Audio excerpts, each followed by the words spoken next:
আসসালামু আলাইকুম ভিউয়ার্স, কেমন আছেন সবাই? আশা করি ভালো আছেন। আমি ভালো আছি আলহামদুলিল্লাহ। আর আছি এখন সিলেটে, আর আমার পিছনে দেখতেছেন বিশাল বিশাল চা বাগান।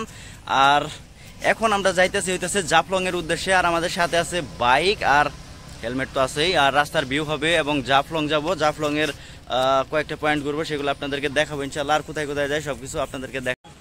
জাফলং এর উদ্দেশ্যে রওনা হওয়ার আগে চিন্তা করলাম যে একটু চাগুলো একটু হাত দিয়ে দেখা যায়, কারণ চা তো আমরা শুধু পানীয় করে খাই, কালা পানি, কিন্তু এইগুলা যে সবুজ পাতা থেকে যে চা হয় মানে আনবিলিভেবল।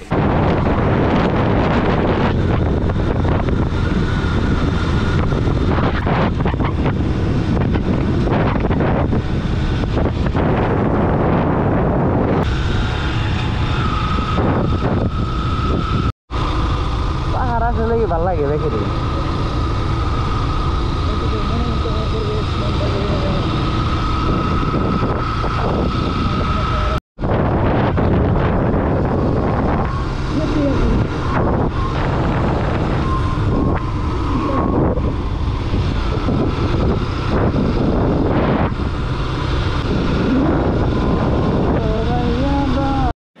গাইস, আমরা এখন চলে আসছি পিছনে ইন্ডিয়া, আমরা আছি এখন বাংলাদেশে। জাফলং এর অনেকটা কাছে।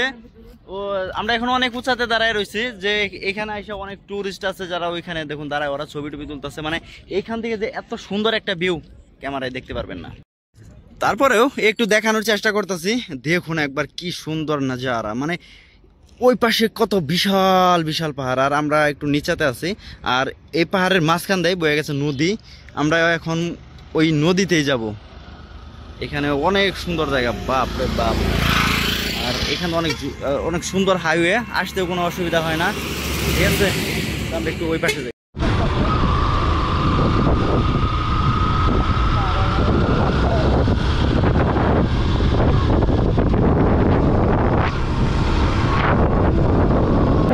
থাকি ওইটা লাগে না কয়ে উনি থাকি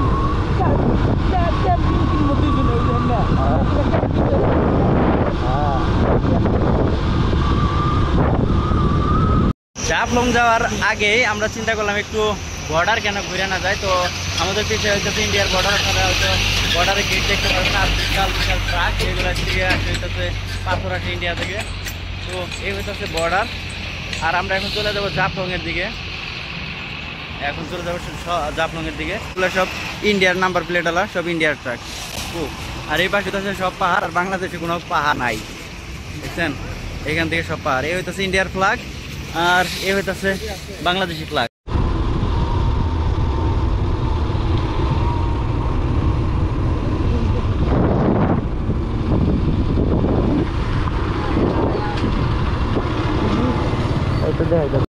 আমরা এখন আসছি জাফলং, আর সামনে হইতেছে সেই ভিউ। আমরা এখন যাব ওই দিকে, যেখানে ছাতা টাতা দেখা যাইতেছে ওইদিকে হইতেছে মেন স্পট। আর আমরা নামতেছি এখন নিচের দিকে, দেখতে পারতেছেন। হোয়াট এ ভিউ হিয়ার, মাথা নষ্ট ভিউ। বাড়িতে পাখি পুখি রাইখা চলে আসলাম জাফলং এ। মানে অনেক দূর জার্নি করে আসছি, আসার পরে যদি এরকম যদি ভিউ যদি দেখা যায় তাহলে কার না ভালো লাগে। মনে হইতেছে সব টাকা উসুল হয়ে গেছে। মন চাইতেছে দুনিয়া জুড়ে ঘুরি এরকম করে, কিন্তু সময়ের অভাবে বাইরে হতে পারি না। তারপরেও অনেক চেষ্টা করে তারপরে আমরা আসছি এই সিলেটের জাফলং এ। এখন হোয়াট এ ভিউ হিয়ার, মানে যত সুন্দর আকাশ, সবুজ পাহাড়, আর নিচে হইতেছে সেই নদী।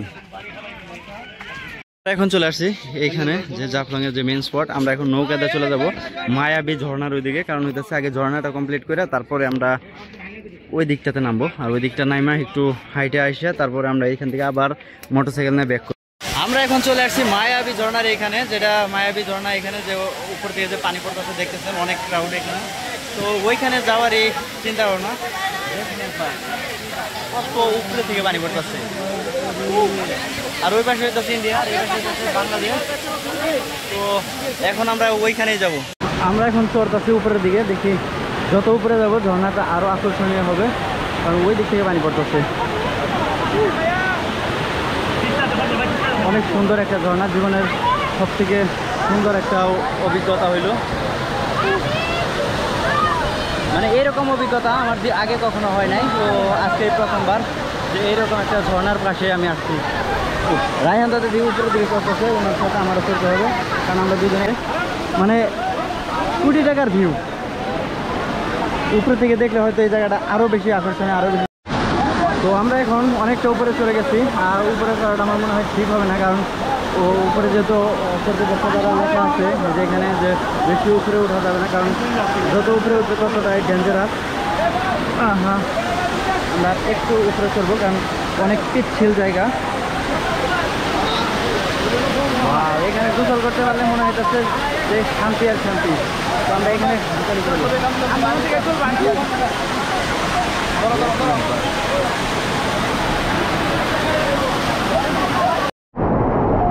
আমরা এখন আছি মায়াবী ঝর্ণার একদম প্রান্তে।